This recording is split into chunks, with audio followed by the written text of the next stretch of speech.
remind me to tell you sometime about, and then I drink the beer. And I said to the guy, "What do you mean the weasel ate my cheese?" Oh, every fur totally just missed out on like one of the best jokes. The best jokes ever. You are quick on the mute button. I gotta tell you. I don't know why I gotta do that mute thing again. This is Barely Furcasting, featuring Taebyn and Injured Nerves audio production. Well, Taebyn, Moobarkfluff. Moobarkfluff to you, Barely. And happy day, I guess. I was going to say, it's like happy day, happy something. Moobarkfluff and hey. Happy day. Happy day. To all the creatures in the Podiverse, I am Barely Normal, a co-host who's vaxxed and dosed. Oh. And with me, of course, is Taebyn. I like how you said that somehow. Hi, yes, my name is Taebyn. I am a pup, bark.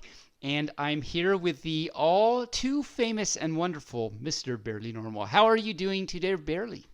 I am all too famous? Apparently. I don't know. Can you be too famous? I don't know. Well, you should know because you achieved it. Oh, I have achieved two famousness. Wow, okay.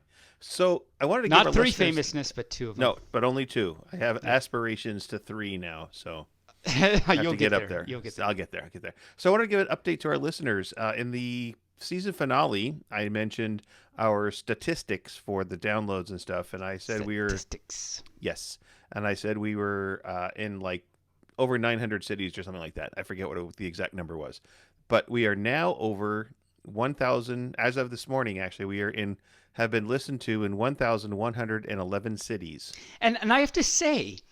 Because I was noticing your notes yesterday, and last night it was 1,110. We gained a city overnight. We gained a city somewhere overnight. Yeah, it was amazing. That's so cute. I love it. San Jose is still the number one city that we get listened to in, but Columbus, Ohio, for some reason, Columbus, Ohio is fastly closing that gap. That is so, like, really? Like, why? Yeah. What? Okay, what's in Columbus? I don't know, but all you creatures in Columbus, send us a DM if you're from there, and we'd love to connect and find out why we're so popular in your city. Tell us why all of a sudden, like in Columbus, so cute. Columbus, Ohio. We've talked about before, like why San Jose, and it might be probably further confusion and stuff. Could be. Yeah, Columbus. We've never even been to Columbus. Yeah. In fact, the last 5 episodes, Columbus, Ohio has beat San Jose out for downloads. So I'm not really. Yeah. So what? Okay. So you fur out there that I'm sure it's just one of them. You fur out there that's in Columbus. Columbus. Let us know what's going on over there. We're excited to find out. Some random thoughts right here at the beginning of the podcast. Do you know what a group of raccoons is called? Why, no, Barely. I do not. What is a group of raccoons called? It's called a gaze. I didn't know that. Rain pointed that out to me the other day for some reason. I don't know why he pointed that out to me, but he felt compelled to do so. He felt compelled. Like, I haven't talked to Barely all day. I'm going to tell him something, and I'm going to just let him know. I did not know that either. And what do you have for random thoughts before we get started? I would like to know why. Yes. Barely. Why do they call pumpernickel bread fajita flops? I don't know. I'm not sure that's what I was alluding to, because. Okay. Oh, you said. Okay.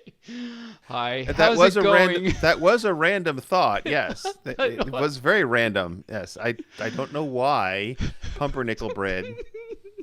I was going to ask you, why is it called... I thought you were going to ask me why it's called pumpernickel, because there's no pumps and there's no nickel in it. And there is no nickels, no. Yeah, I mean, I was afraid to eat it when I was a kid because I thought I was going to bite into a bunch of nickels. That's one way to get rich, I guess. Yeah, and I always thought it was pumpkin nickels, not pumper.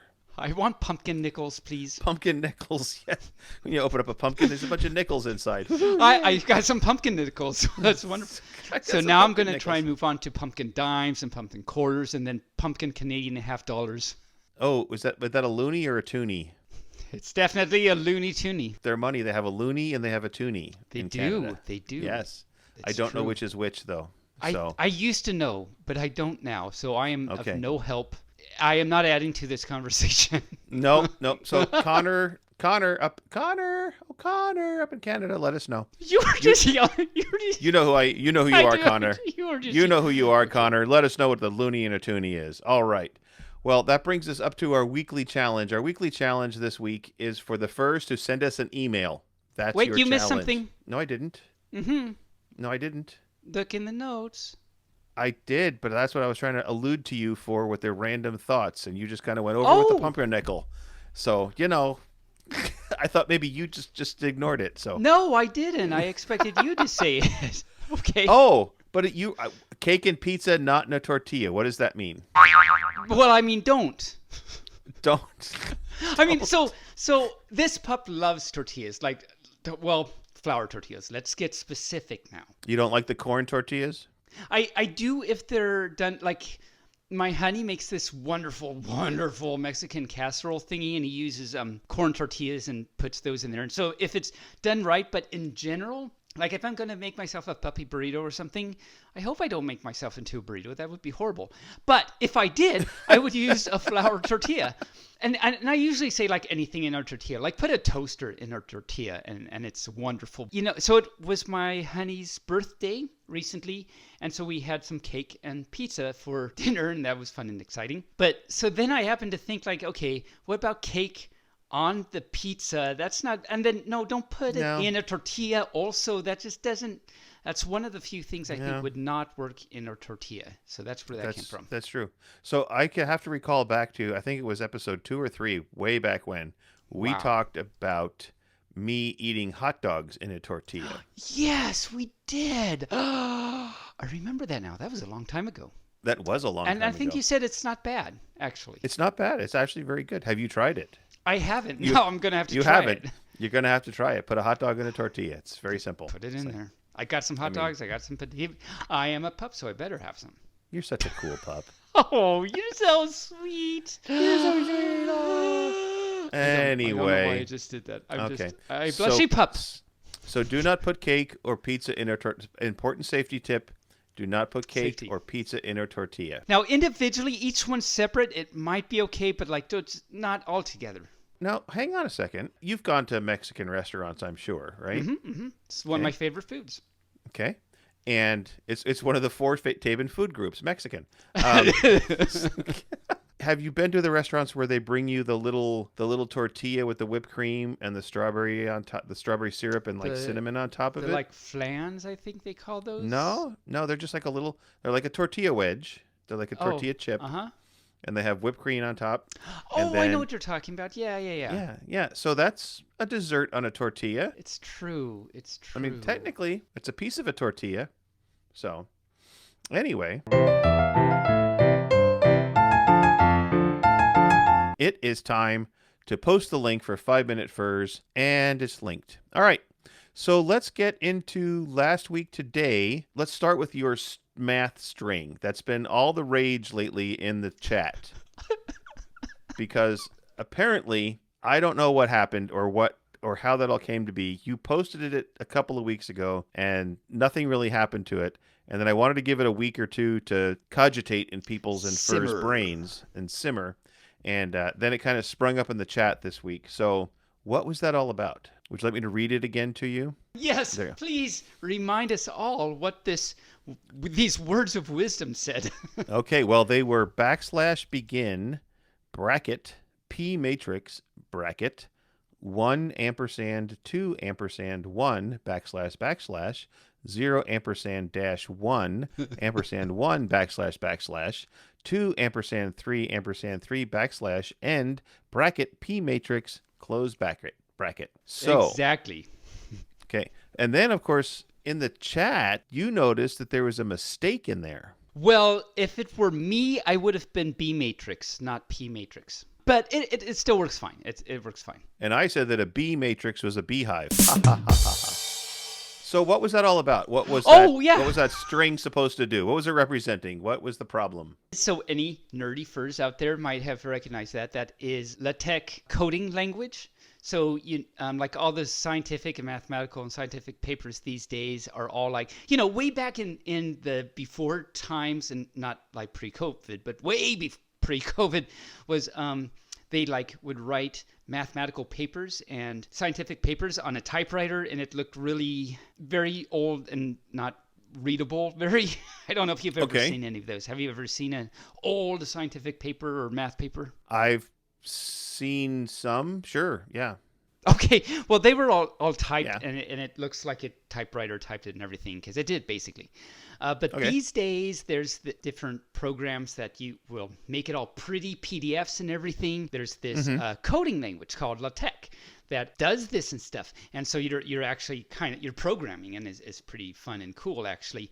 So that is part of a LaTeX code that makes a matrix, a 3x3 matrix, and that's what it is. So just a little history about that.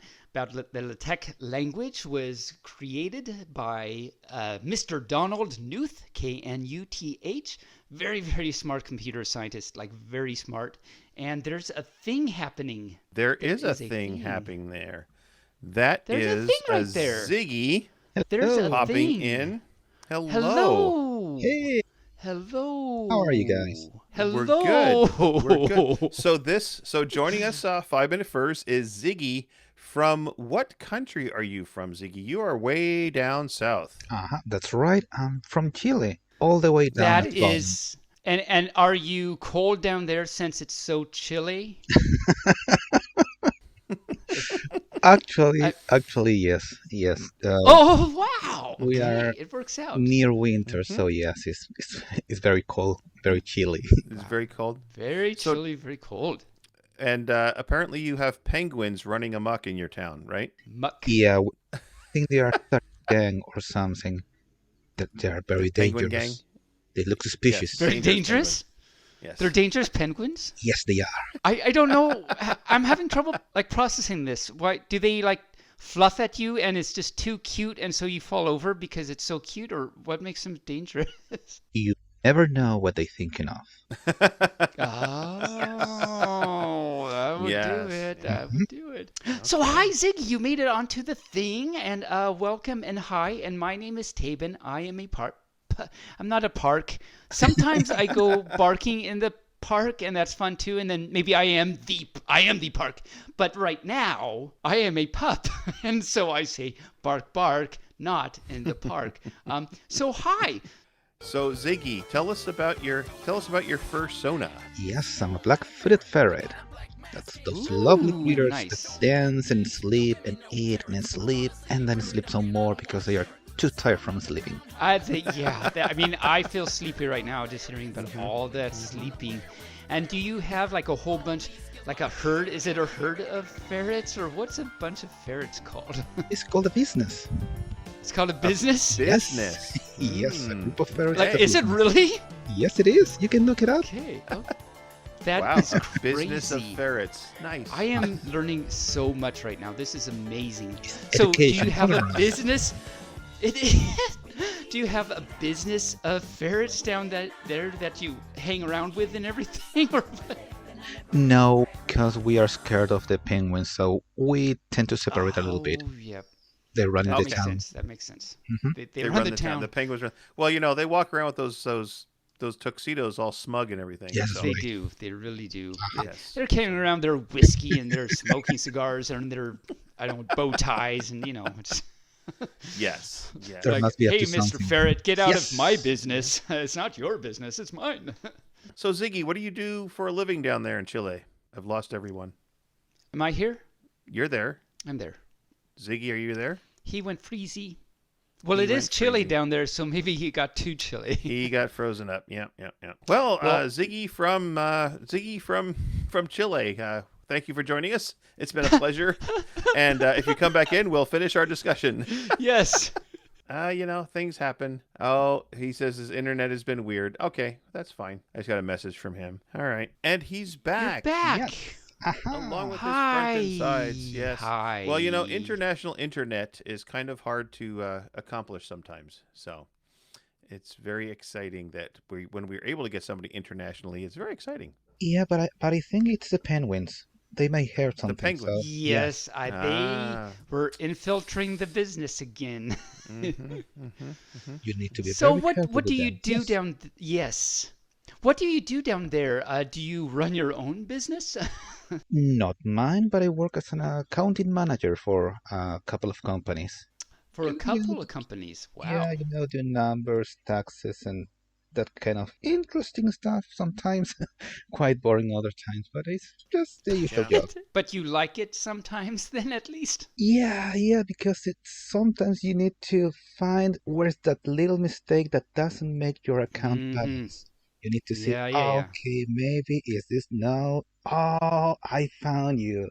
You I forgot to found report you. this invoice or whatever, and then you find the number that you're missing, and you can finally balance. It's like a detective work sometimes, Yeah, or at least that is in my it head. no, it is. And it's all those penguins. I bet every single time it's the penguins. They steal it Yes, or they are. something and They it steal that just make life invoice, you can't get difficult. it entered. It's just terrible. It's just It's terrible. I Terrible, know, terrible. I know.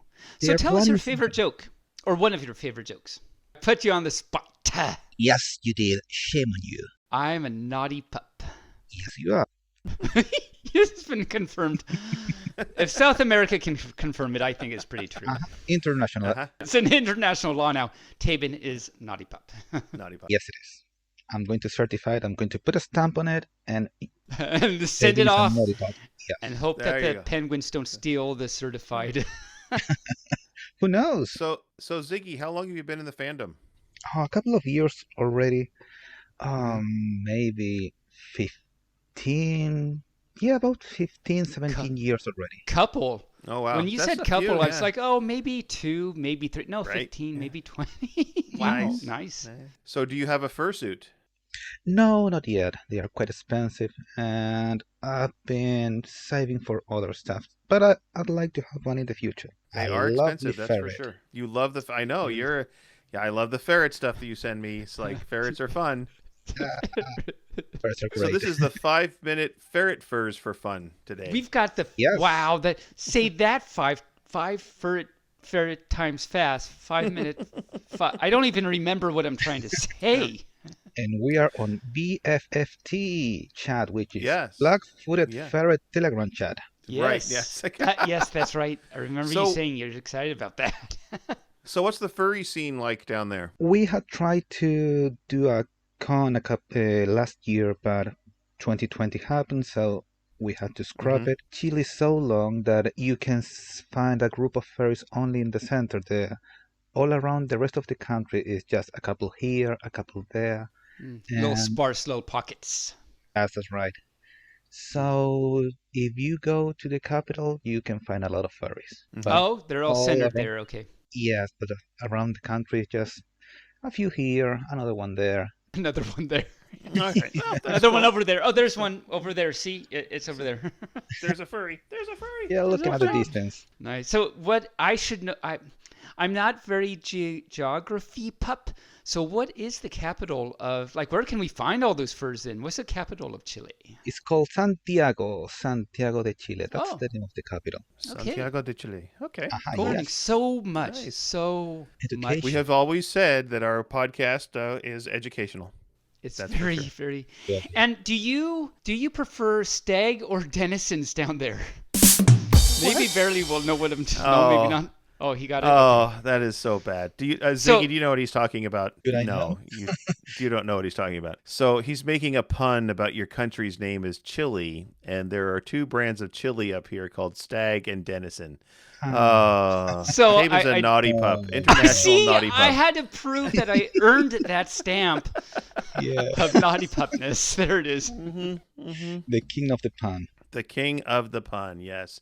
Well, Ziggy, our time is about up. We've used up our 5-minute furs a little bit more than we usually do. So, is there anything you'd like to share with us real fast before we let you go? Oh, just to say thank you to you guys. You do an amazing podcast. It's lovely to hear you. And thank you. are awesome, amazing. It's really Awesome. refreshing to hear. All right. Well, you Okay. too, Mr. Ferret. Yay. I wait. All right. We're gonna let you go, and we will. I'll let you know when this is gonna come out. Lovely. Okay. Okay, bye-bye. right. Thank you Bye, for Ziggy. coming on. We'll Bye. see you next time. All right. Bark. Yeah, that was very fun and very educational. I didn't expect it to be so educational, but very cool to talk to some fur internationally from Chile. That was cool and very unexpected on my puppy part. We were chatting. I was chatting with him earlier in the BFFT chat, and he was very excited to try and come on. And that's why I thought I knew he was going to come on. But he was very nervous because he said his accent. He didn't. He was self-conscious about his accent. I said, "Nah." I thought it was perfectly fine. It was wonderful. Loved it. It was a wonderful accent. He was very soft-spoken. He was very, very, very ferrety, if you will. And it's not off the rails. Dun, dun, it's dun. not off the rails. No. Okay. No. That was nice to talk to. That was nice to talk to. That was nice to talk to. Yeah. It's like, Ziggy, we're sorry. We apologize post to your being on there. All right. So let's move on to some more of our last week today. Okay. And especially since you plugged it last week that I was going to talk about the difference between a creek or a stream, or a creek or a stream. And according to the U.S. Sorry, why did I just do that? I don't know. You've been doing that a lot lately. You're just like, in the background all the time. You sound like I'm so sorry. You sound like a skizix. What's a skizix? What's a skizix? What's a skizix? No. Apparently I know what one sounds like, but I don't know what a skizix is. Yeah. You should get on to the television thing, the television box. Google the Dark Crystal. Oh, like the show? I know the show. Yeah, it's a Jim Henson joint, so to speak. But the skizix always have they make these little noises in the background. So you should check out a skizix noise. Yeah. I will check that out, and then I will know what's happening with me. Not to be confused with a slee stack. Do you know what a slee stack is? I have learned so much so far. And what's a slee stack? I don't know. What is that? A slee stack was the monster from the Sid and Marty Krofft Saturday television show Land of the Lost. To the land of the lost. Which I know that show too. Wow. There you go. Moving along. So according to the U.S. Geological Survey, our society. Oh, is that what that stands for? I Yes. thought it stands for Unitary Sacrificial Giraffe Syndrome. No, that's totally different. Yeah. They're different things? Okay, good to know. The giraffe syndrome is a problem only experienced by several people every 100 years. But no giraffes were harmed in this experiment. No giraffes were harmed at all. No. So a creek is the smallest designation of water flowing on the surface of the planet, our planet specifically. A stream is the next size up, and then, of course, a river, which we didn't talk about, is the next size up from there. Now, a creek can become a stream, and streams can become rivers, and vice versa, depending on the location. Right. Mm-hmm. For example, the Colorado River, that river that carved the Grand Canyon. Oh, that big one, yeah. That big river. So you know what? It does not flow into the ocean. It literally stops. It literally stops in the desert. Because it like dries up or something? It dries up. It's been tapped so much by people for a water source that it literally goes from a river to a stream to a creek to a nothing. To a nothing. To a nothing. So a nothing is like the water body that's just smaller than the creek. Right. It's a nothing. It's just it's there. It's gone. It's just like gone. poof. No, we're no longer there. Yeah. So there's the difference between a creek and a stream. Now, you talked about the taxonomic ranks last week. I don't think I used that word though. That sounds like a big word for me. Well, no, it's true. You didn't. I think you used another word. You said there's 7, but there's 8. And they start with domain, and then kingdom, then phylum, then class, then order, then family, then genus, not genius. That's a totally different group. That's different. And then species. Now, domain was not one of the originals, but it was proposed by Carl Woos. We're not sure if it's official or not. And I'm realizing that I'm reading what you put in there right now. So I'm just going to start over again. And I'm like, I don't remember writing this. It's like... Oh, that's cute. That's adorable. I love that. It's like, okay, for everyone listening, we have a show notes that we run off of, and we share it.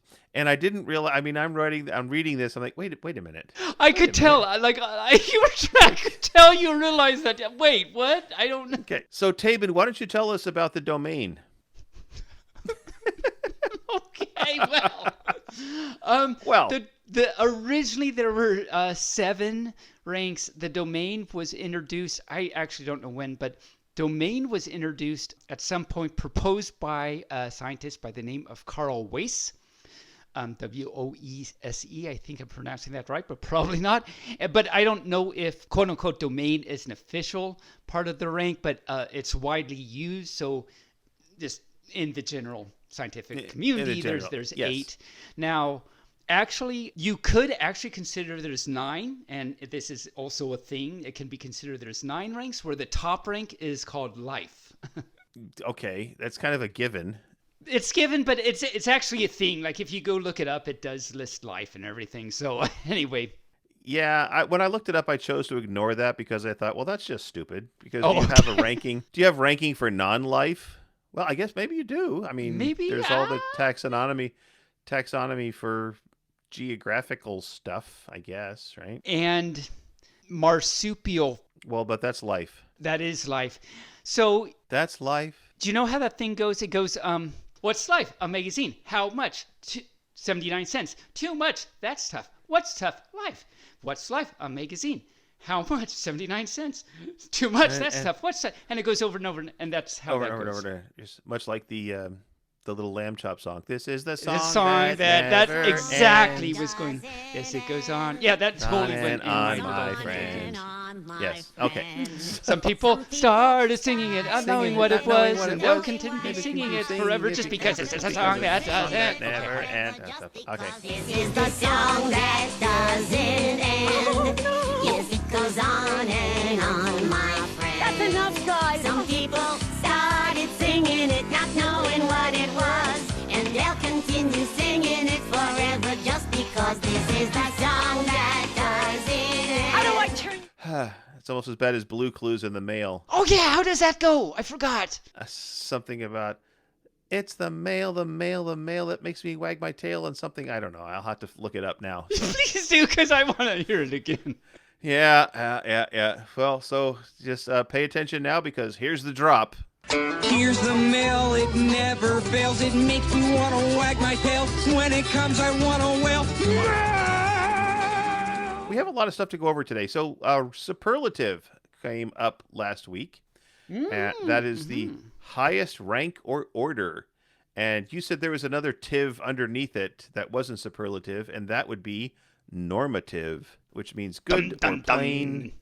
And then derogative, meaning bad. So like me, I'm a naughty pup. So I'm you were a derogative pup, right. So if you were superlatively derogative, that would mean you were the highest amount of worse you could possibly be. That is, you probably do not want to aspire to be that. No.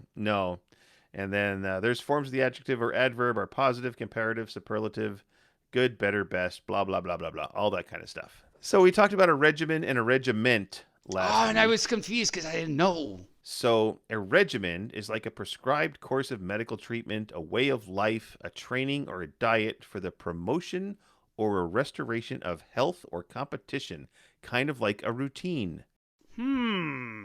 So when we go to a fur con, your regimen is to stay up late, sleep late, get up, and then do it all over again. It is the pup that never ends. That is the regiment, yes. Okay. And a regiment, as I said, was a permanent unit of a military, typically commanded by a colonel, which it's pronounced colonel, but it's not. There's no R in that word, which is kind of strange. It's spelled Colonel, but it's pronounced colonel. I don't know why, but, languages. And it's divided into several companies, squadrons, or batteries, not like AA or D or C, but a battery is a form of a military branch or designation. Did you know that there's a quadruple A battery? A 4A? Yeah. I didn't know that. I did not know this until a little while ago. I had no idea. They're cute. 4A. What do they go in? Like stylus to a tablet. Oh, okay. Well, I'll be darned. I didn't know either, but there it is. Then we talked about the binturong's tail, because you said you were wagging your tail, and I said I was wag mine too, and then I thought, oh, I'm just a bear, I just have to wiggle my nub. But then I thought, oh, wait a minute, I'm a binturong from the waist down, so I had to look to see if a binturong can wag their tail. They can't, but it's a prehensile tail. There's only one other carnivore that has a prehensile tail, and that's a kinkajou. So I can't wag it, but I can use it to climb a tree or to hand you a beer. So there you go. Very pawsy, handy. In either case, Yes. you can climb or paw things to furs, I should say. Right. I had never heard of a kinkajou, and so I looked it up, and I would like to read a little bit about a kinkajou, if that's okay with you. I would be happy to let you read about a kinkajou. Well, I would be happy to. I weigh that you will let wag, me read about a yes. Did And you I will know hand what you a beer kinkajou- with my tail. And you will, and we'll be happy. Did you know what a kinkajou is? I did, and after you read the reason, I will tell you why. Why? Oh, there's a reason you know why. Okay. So, kinkajou is a tropical rainforest mammal of the family Procyaneidae, related to Olingos, coatis, raccoons, I know that word, and the ringtail. It is the only member of the genus Potos and is also known as the honey bear, which is very cute. They are actually very cute. They look like a little bear. Kinkajous are arboreal, a lifestyle they evolved independently. Now, I didn't know what arboreal means. Arboreal locomotion is the locomotion, I guess they're trains now, of animals in trees, in habitats in which trees are present animals. So it's a tree thing. Okay. Oh, So I thought it was night dwellers. I mean, maybe it's that too. I don't. I think you're We probably are right. so into a realm of things that I have no knowledge Right. of. I also want to, since we talked about taxonomy, so here's an example. Okay. The kinkajou is in the kingdom Animalia, phylum Chordata, class Mammalia, the order Carnivora, family, that word that I butchered before, Procyaneidae, genus Protos, and species P. flavus, which sounds like a name of an author of some like history book, but apparently there is a species. And there it is. So now, Barry, why do you know of the kinkajou? Well, I know of the kinkajou because when we did our Christmas special, Oh, yeah. and we asked our hubbies what they were going to be as far as fursonas, my hubby said if he had to be an animal, he would be a kinkajou. I had no idea what the word was when he said that long time ago, Yep. but now I know. Okay. Yep. And so if you look at our picture that was drawn of us, Alex is drawn as a kinkajou. I thought it was like an otter weasel or something, but okay, kinkajou. Kinkajou, yeah. So now I'm going to call him honey bear since I know that they're known as a honey bear. Yes. Oh, Oh. cute stuff. Uh-huh. And now it's time for the Fluffster's Abridged Dictionary.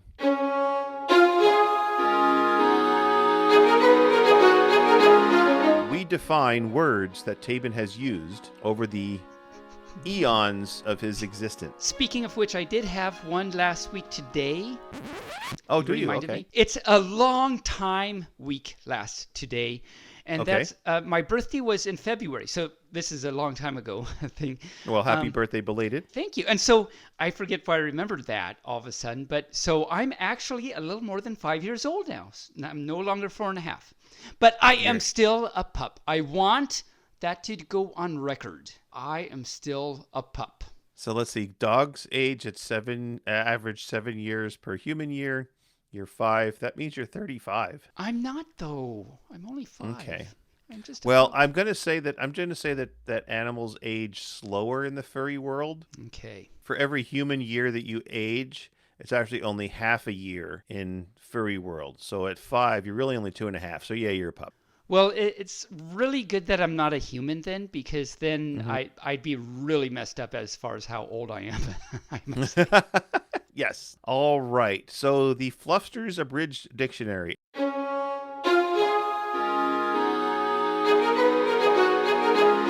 And why is it abridged? Because you have to walk over something to get there. That's right. So we're going to talk about the various fruits that you have brought up in your lifetime. The hinder, the flamingo, the snipper, the paragramma, and the barking pineapples. Oh, yes, I remember. Yeah. Yes, these are all the fruits that you have brought up over the years. So you have cultivated a lot of these fruits on your own, which is kind of impressive in the 4.5, 5 years that you have been around.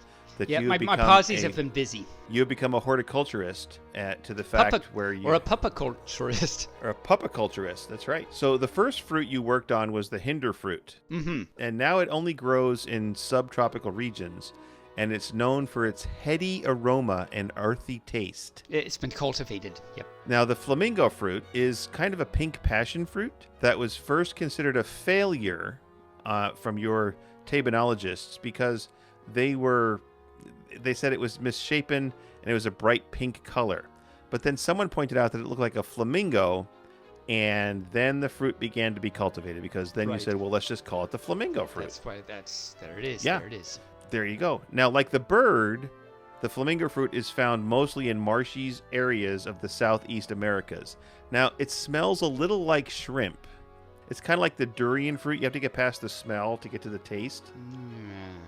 The taste is more like an apple orange. So it's kind of an appley orangey taste. So, if you get past the shrimp smell.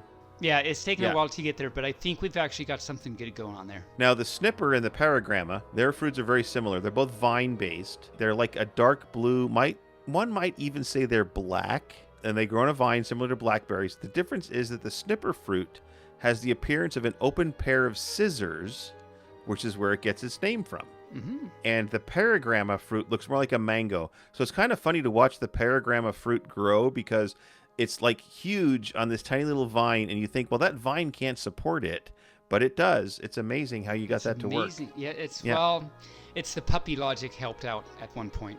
Now, the snipper fruit has a distinct sharp cheddar flavor, almost like cheddar cheese. It's a very cheesy fruit. And the paragramma's fruit has been described by fruitologists around the world as like eating sugared wool. And I've never really experienced that particular. I've never eaten sugared wool. I don't think I want to try that.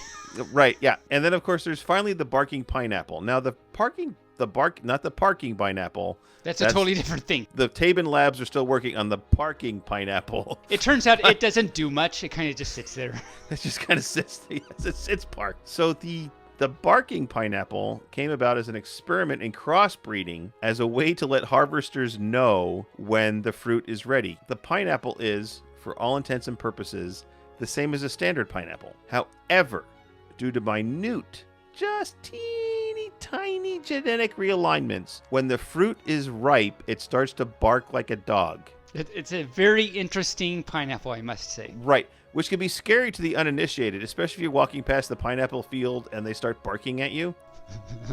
And when the entire field ripens, it's like listening to a dog bark park. A dog bark park. It is definitely a dog bark park. You have to be careful. And each fruit has a unique bark, which for some reason the tabenologists can't explain why each fruit sounds different. We're still working on that. Yes. You're still working on that to give it a specific bark. I know that you've been working on that for a long time, but hopefully I'll get it down someday. We'll see. Yeah. Well, your team and your labs are working on it very well. Yep. They are good for them.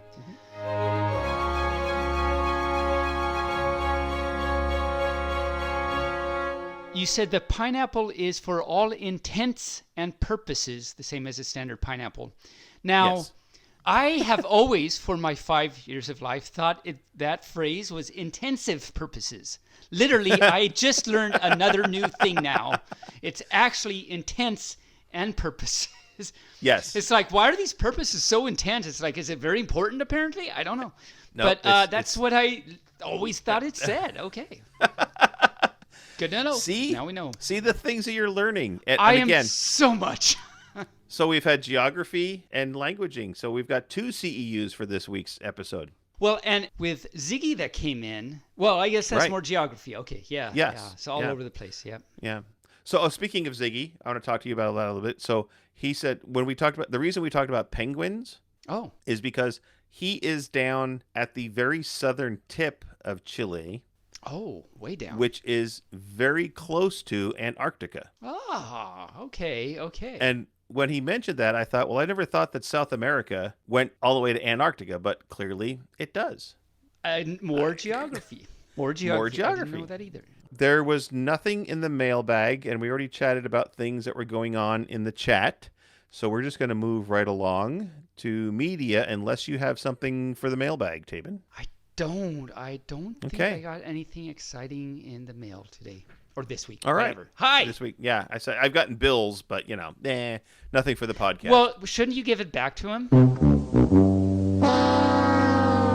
No, I don't want him to have it. I don't want Bill to have anything. I don't He's want him. not allowed. He's not No. allowed. So moving on to media.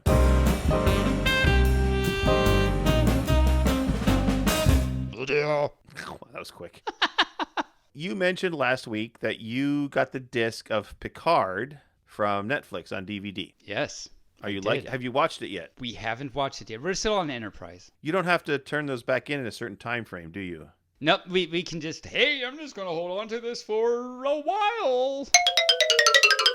I don't know why we say it like that, but it makes it more exciting. Well, I will tell you then that Picard is a stark difference from what you would expect from Star Trek stuff. Now, do you remember the Star Trek Generations show? Star Trek Generations. Do you mean the next the generation? Next Generation. Yeah, Generations was the movie. Yes, yeah, I know that yeah, one. yeah. Yes. The Next Generation. Yes. So, of course, Q was in there for the very first episode. Which is not LeVar Burton.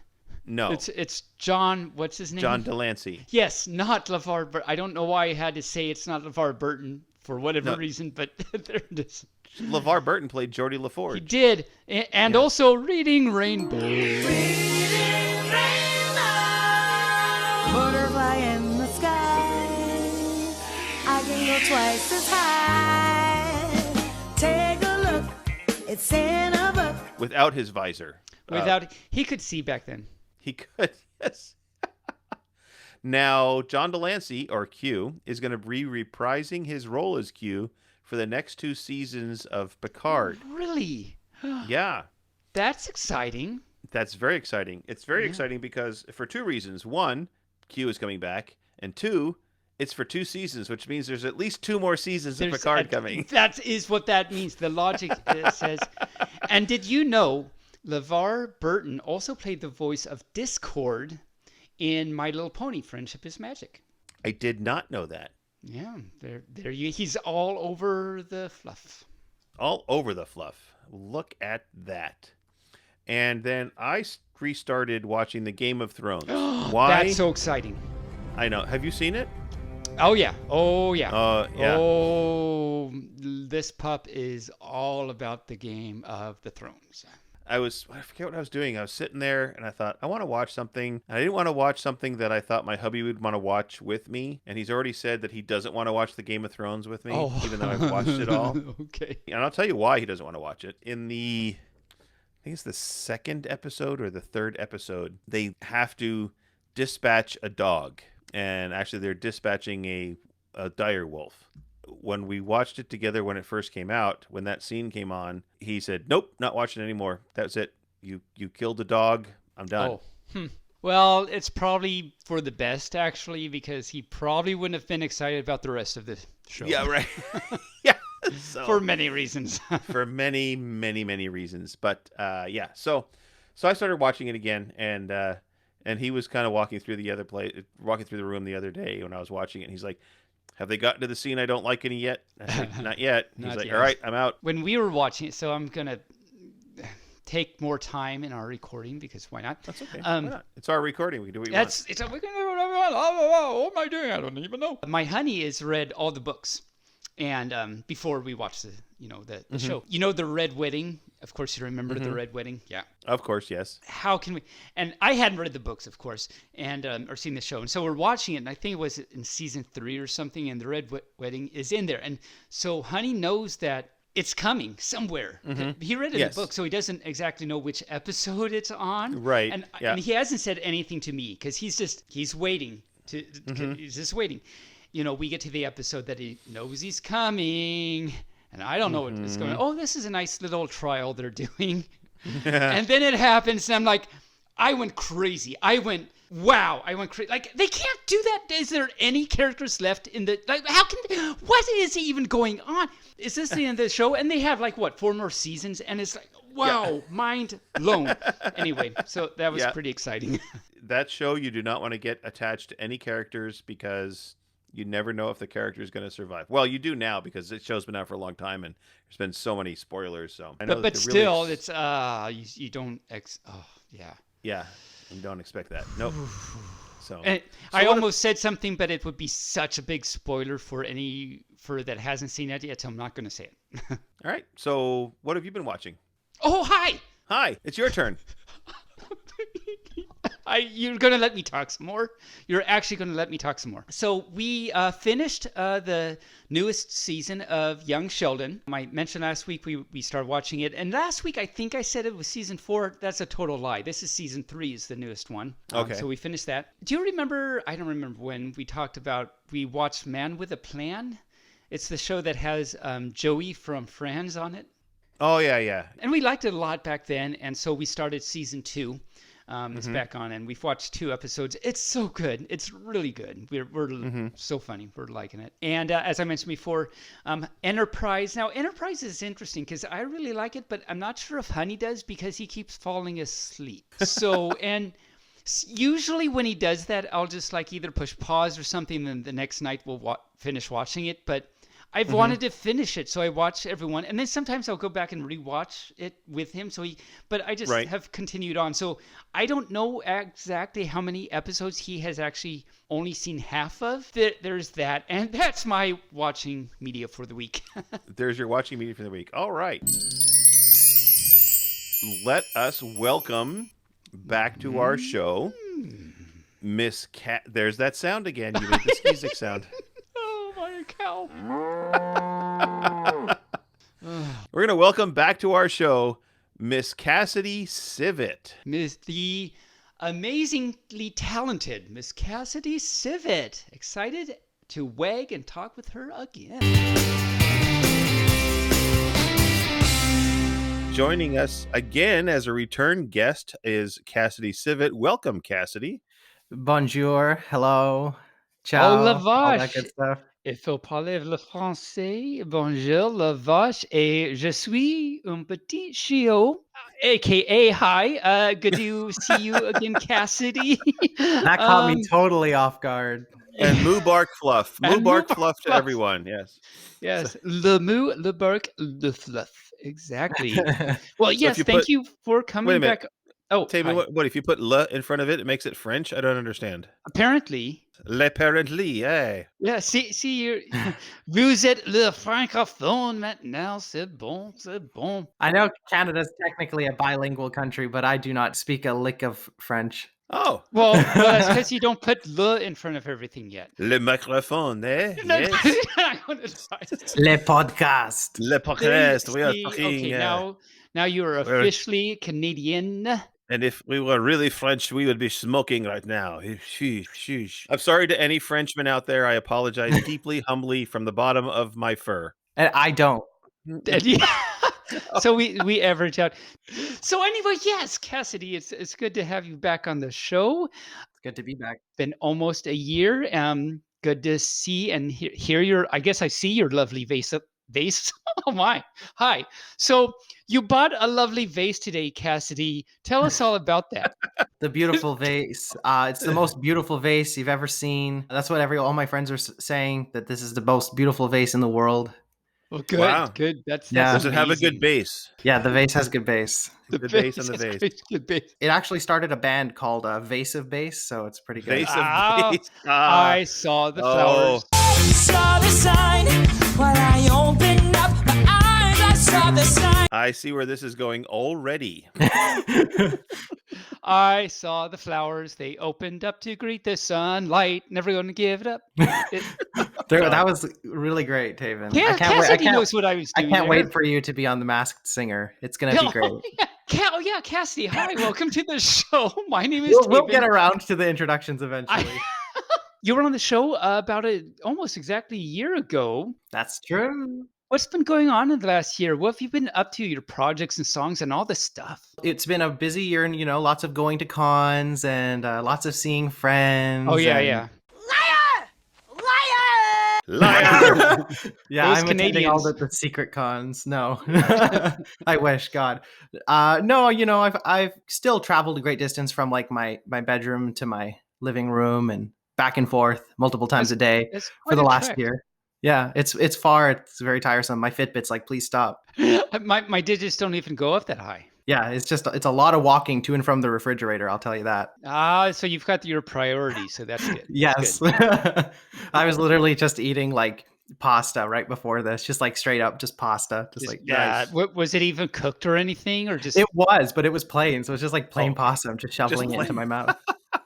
Wow. Okay. That sounds good. No, you got to mix it up sometimes. Anyway, so anyway, hi Cassidy, welcome to the show. Hi, Taebyn. Hey, barely. Hi. So, oh yeah, barely you're there too. You have actually had some good stuff this year. For example, I remember last time you were on the show, you were talking about your new FMV that you're putting out. Your Sakura. How do you pronounce that? Sakura? Yeah, Sakura or Sakura or something like that. You want to hit that R, Sakura. Yeah, that Japanese. I could never do the Japanese thing, so I'll say Saku. Then you make that sound for me. The R sound. Ra. Okay, there you go. Yes. So that came out, I think, just after you were on last time, and we watched that. I watched it again the other day, as a matter of fact. Really good, really great. And correct me if I'm wrong, but I think it won first place at the Virtual FC this year. Yeah, FC 2021 Virtual Talent Show. I took home first place, and I was absolutely not expecting that. Sometimes that's happened. No, it was just a great song, great videography and everything. So, and you've got the good music and everything. So, are you a one first shop in that? Did you do your own music too, or do you have a crew or team that helps you with the video and audio mixing and everything? Yeah, I feel like I'm like the project manager or like the team leader in a way, because I think that there can be a lot of expectation to kind of try and do everything yourself. It's a very like a modern thing I've noticed as these like musicians and stuff start to like stay at home and do everything from home. There can be like an expectation where it's like, oh, you got to make everything yourself. You got to master it, mix it, and do everything yourself from the comfort of your own home. But like you guys have a team on this show, it's good to have hands to help. And that's basically what it is for me. I conceive the song, I write it, I wrote all the lyrics, I wrote the music, and I played it on my iPad. And then I enlisted a producer. I was like, here's my composition. Can we like really get it to that like J-pop influenced vibe? So the producer, yeah, that was the idea. It was like a tribute to sort of the Japanese style of music. And so that's what I do is I feel like I coordinate a lot of this because the song wouldn't exist without me. I still have to be the one to like steer the ship, right? So I'm the one in the studio. I'm working on that. I'm working with the producer, but I did compose it and I wrote all the lyrics and I sang on the song. So yeah, so it's still like definitely very much me, but there's a team involved. But that can change depending on the song because I've had multiple like different people assist along the way. But of course, I wrote everything. I suppose that depends on like where you are or where you want to shoot the show or whatever it is. You might just need to have who's ever there, I imagine. I try to keep the people around that I like working with the most. But sometimes people are busy, right? So like all of my songs really over the last year have been recorded all at the same studio. So I've worked with the same engineer. The video for Sakura was filmed by both my dad and my brother. Oh, cool. So keeping it in the family there, and then it was edited by my brother. Oh, wow. No, that's very nice. Very nice. Totally had the family touch then. Now, why is it that in the comments to that video, like every is referring to it as an ad? Why is it? Am I just missing something? What's that about? No, you're pretty much right on the money, so to speak, because as a small time furry musician that's like didn't get to tour to promote the album that I worked very hard on because of the pandemic, I've been trying all sorts of strategies to try and get my music out to more people, and one of those strategies has involved a YouTube ad. So I just like some people have like literally just gotten the entire Sakura music video as an ad before or after the start of their favorite furry YouTuber. Really? And that's where the comments are coming from. You'll see actually, because you said you see the word ad in there, but you might also see some comments where it's like, oh, this played right before, I don't know, an Odin video or a Majira video. And it'll be like Wow, that's really interesting. I had no idea because I just went to right to the video, so I didn't know. And then it's like, what's the advertisement? Okay, is it like some new type of Japanese orange that you're I don't even. Okay, no, that's You just actually got to do really what cool. you got to do to get in front of more people, right? Because Yep, it's you very hard right definitely. now. There's Yeah. no conventions to perform at. And if Right. the people aren't tuning into the online conventions where I'm performing lots, then it's like, how are they going to find me? Yeah, threw some money at Google as if they didn't have enough already. That's very, Yeah. very nice of you to support them. I mean, they're like struggling and everything, so that was Yes, in very nice. this in these uncertain times, Google is Hmm. struggling. Yes. Yeah, yeah, exactly. No, that's really cool. I really actually had no idea about that. So I'll have to like watch more YouTube videos just in hopes that I can watch your video come on as an ad because that'll just make it more exciting. You can be like, oh, I know that person. I know Yeah. that for. So, what is the song all about?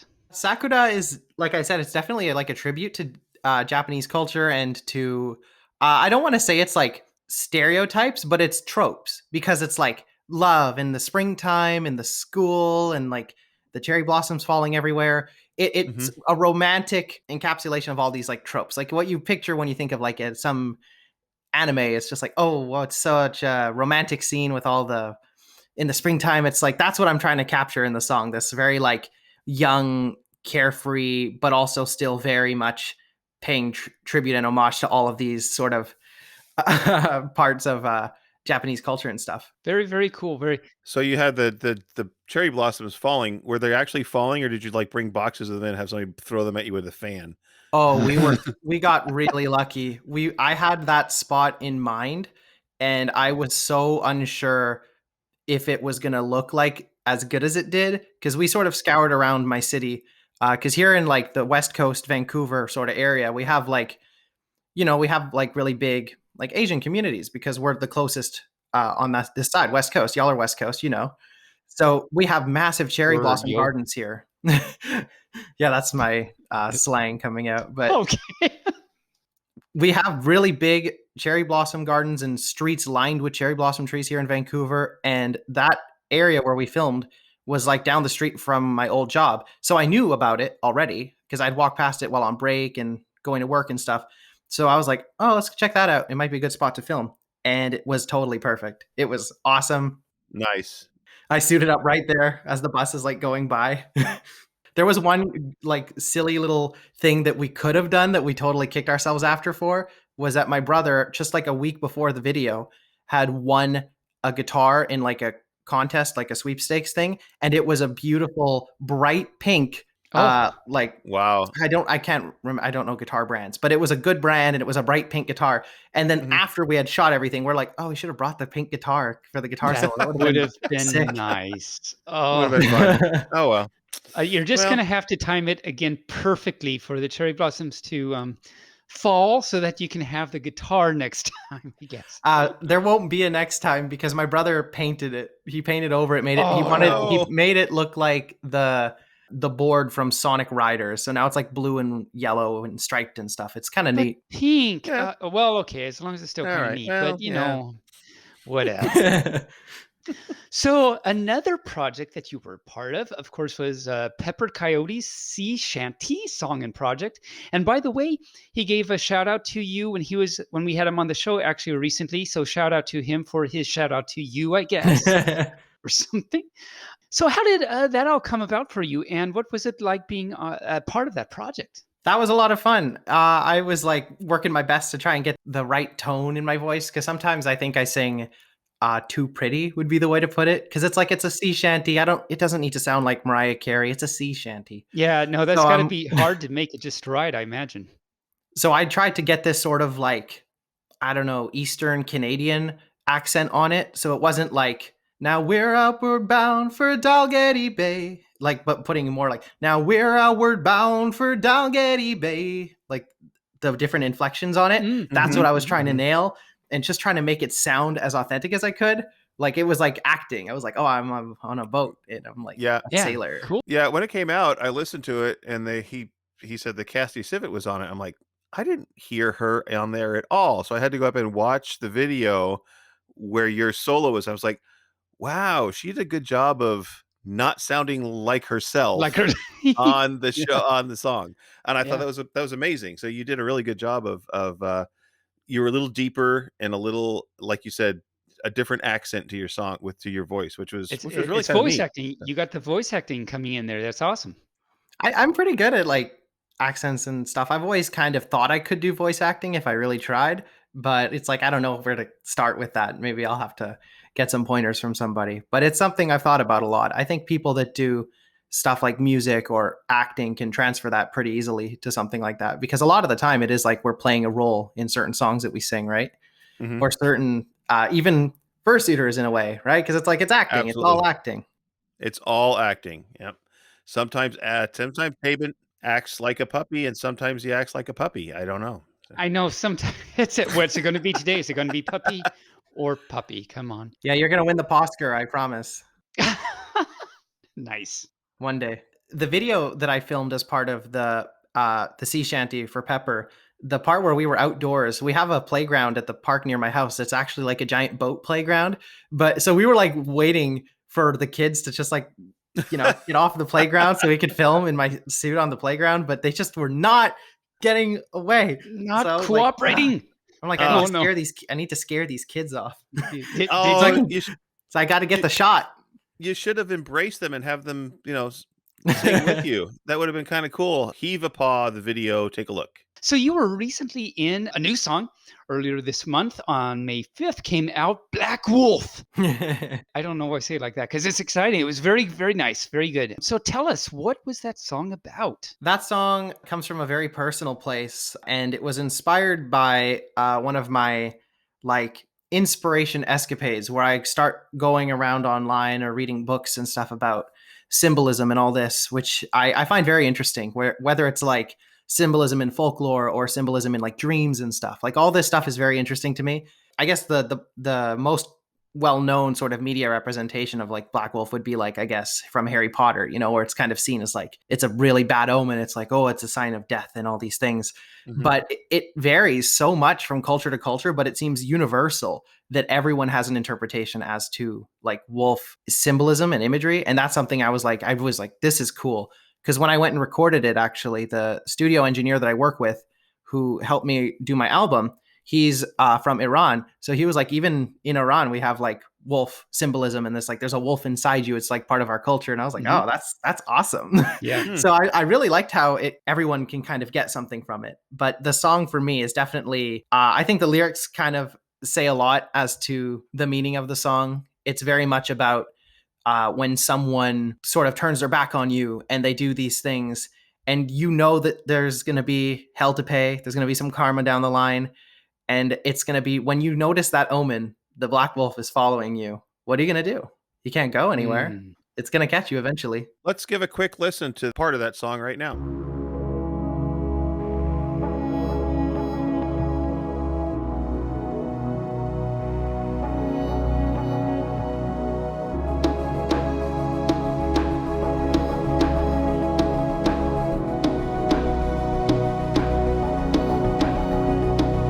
Remember when you had my back? To the hills when they attacked. Saw when you began to run. Gone once the fight had begun. You can't hide in the pitch black night with the hunter's eyes. It's no surprise they got you. Could have stayed to fight, loud bark, no bite. With the turning tide, I'm the scapegoat, right? I told you. But where will you go?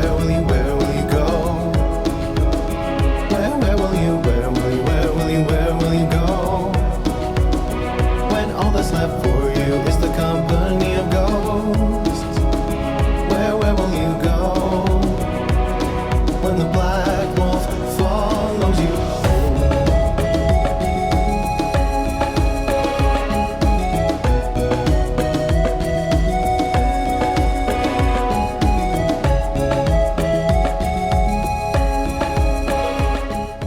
I've listened to that song several times now since since you sent it to us. And so, how do fans find it? Is it on Bandcamp or whatever those other ones are? Hoop Loop Tunes. There's a bunch of those. Is it on Is it on iTunes? Yahoo Is it on? Personals? Yeah, it's Yahoo's Personals. Yes. It'll be absolutely everywhere. It's going to be on Spotify and It's everywhere, okay. TikTok and YouTube and Bandcamp and all the things. All the And things. also All the Yahoo things. Personals, right? The number one streaming service. In Furcasting. Yes, that's the number one streaming For service. Furcasting. Yes. Nice. So what all was involved in that project? Was it a big project? Was it more on a bigger scale than what the projects you usually work on, or was it a typical Cassidy scale, or how'd that go? It was a sort of a fusion, the end result with the instrumental anyway, because I had the instrumental that I had made on my iPad, which is where I tend to make a lot of my stuff. It didn't have that big feel that I was going for. So, I enlisted some help from a producer. I'm like, here's all my files, make them bigger. And they Nice. absolutely killed it. And so Make then them bigger. yeah, like it's a little bit more like it's more than that, but that's the way to describe it, because it's you can only get such a feel on the iPad alone. So often, like, I have no problem with that because I still compose the whole thing. There's not a note in the song that I did not play on the original iPad version. It's all still my stuff, but I just got a little bit of that professional shine on it with some assisted help. Nice. So Nice. Turned like out good. Oh, great. the flute came right from the iPad, and I Wow. love the sound of that so much. And I was like, I want it to stay the same, because to me it feels like a synth concert in a forest, or like forest reggaeton or something like that. Nice. Because it's got this, like, I hear it and I see the color green, and that's why the album art for it is like that forest scene. I actually took all the photo references for the song art as well. Wow. You're quite the prolific artist. You do everything. I have a vision and I try and execute it. Like, even on my album from last year, all the photos on like the front of the album, the back and stuff, those were all photo references that I had taken of myself at this like local furry party house in Vancouver, because I was like, the song has sort of got a party vibe, so I want to sit outside the house and be like, that's the feel. So I have this. I always have, like, sometimes imagery come to mind when I'm making a song. So wait a minute. I want to back up. There's a local furry party house in Vancouver. Well, there is / there was, and I don't know if it's. We can't be the only city that has a furry house where it's like 5 furry roommates like hanging out and living together and stuff. They're not even like, it's not like a relationship thing either. They're just like 5 individuals that are just like, hey, we're furries, let's just rent a house and just chill. And that's kind of what it is. Huh. I don't know of any local. You might be unique in that. I know that the Vancouver scene has got some very unique qualities to it, so it wouldn't surprise me. Well, to all the furs and the Podiverse listening, if you have a furry party house in your area, please let us know. We'll help promote it. Yeah, I'm honestly curious if there's more out there. Wow. I wouldn't be surprised, but I can name at least 3 houses in Vancouver that are like entirely made up of furs, like 5 roommates apiece kind of thing. Wow. Talk about ruining everything. They even ruined the roommate scene. Anyway, so today is the 15th of May, and you have a song that dropped today also. What song was that? It's not today. It'll be on the 21st. Oh, the 21st. Okay. Yes. Okay. Oh, scandalous. Oh, I see. Because when I was doing my research, it said you're going to drop it on the 15th. I saw somewhere on that. That's how I picked up that date. The song is like about my mom, so it's coming out on her birthday. So I know it's May 21st. Oh, that's sweet. Don't let her listen to this on today, then on the 15th, because it's a surprise. So yes, there is one coming out. I'm dropping 2 songs in May because I'm feeling adventurous, I guess. I haven't released something in over a year because of the album and the pandemic and stuff. So I'm coming back swinging with 2 songs in May. Nice. Swinging and dropping, swinging. Though I think you're going to probably do more dancing to Black Wolf than to the one that's coming out on the 21st. It's called Look Mom No Hands, and it's more of an emotional like ballad thing about about my relationship with my mom.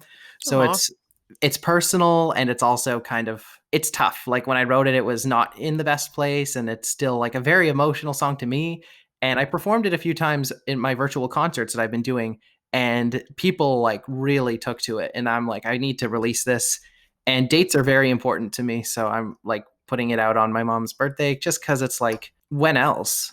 You know, it's a song about my mom and it's done. So Nice. why not? And is it also a song about your first bike? Sorry, I couldn't. What? No, I got you, Taebyn. There are no bike references in the song. In there. Okay, that's very good. No, but really, no, that's really sweet and wonderful. I'm confused, Taebyn. What is the bike reference? Well, it's called "Look Ma No Hands." Oh,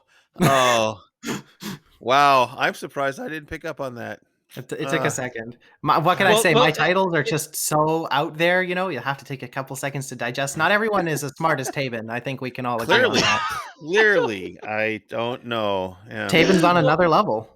Well, I think it's because Cassidy is going to drop it, and so it was hard to pick it up, as you said. There barely. You didn't pick up on it.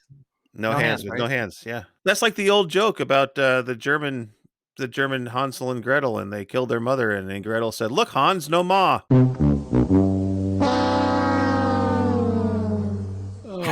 my cow! Oh my god! You guys, I don't think I know we're a mess, totally a mess. Yes. No, yes. I said you're the best. Oh, but we are a mess. I will give us that.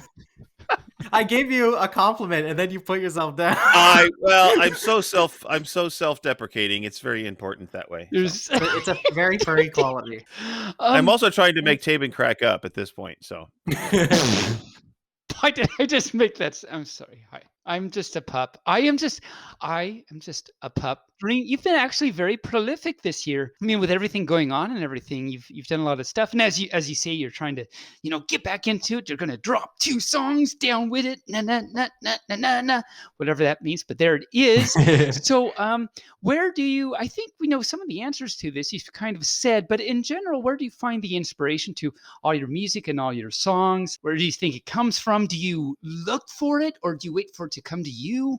Ooh, that's so hard. It's definitely both, because when the songs are like emotionally charged, sometimes they can all kind of come out at once. It's sort of like when you're writing on a pad like an angry letter, but it's like that, but it's just like channeling the emotions into something. And if it's good, then it's like, oh, it's good. But if it's not good, then at least it's good practice. That's how I look at it. A lot of my songs, I feel like, come from a very emotional place, a very personal place. A lot of the time, like I write a lot of like stuff where I'm singing like me or I, and it's very like a first person sort of thing.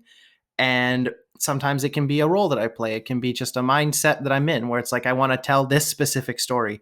I wrote a song in October of 2020 that I actually consider the best song I've maybe ever written. And I'm like, this song, like, I don't even want to give away the title because it's very special to me and it tells a very specific story. But it's not even a personal story. It feels like I wrote a whole movie with this short 3-minute song. Nice. And I am planning some big things for this. I'm going to hopefully like submit it to like the big Swedish music competition and hopefully it gets picked in there because I'm raring to go on this one. You like this and one. Awesome.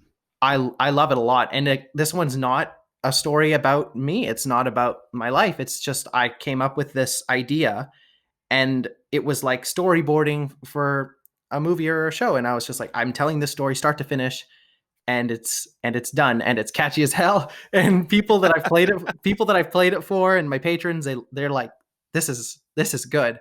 So I'm just like, I hope I can nail this. That is a song I'm very, very proud of.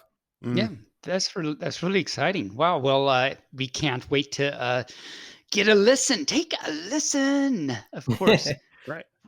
So what other projects are you working? You got any more television extra work that you've been doing? Ooh, yeah. What shows have you guys been watching lately, too? Not much.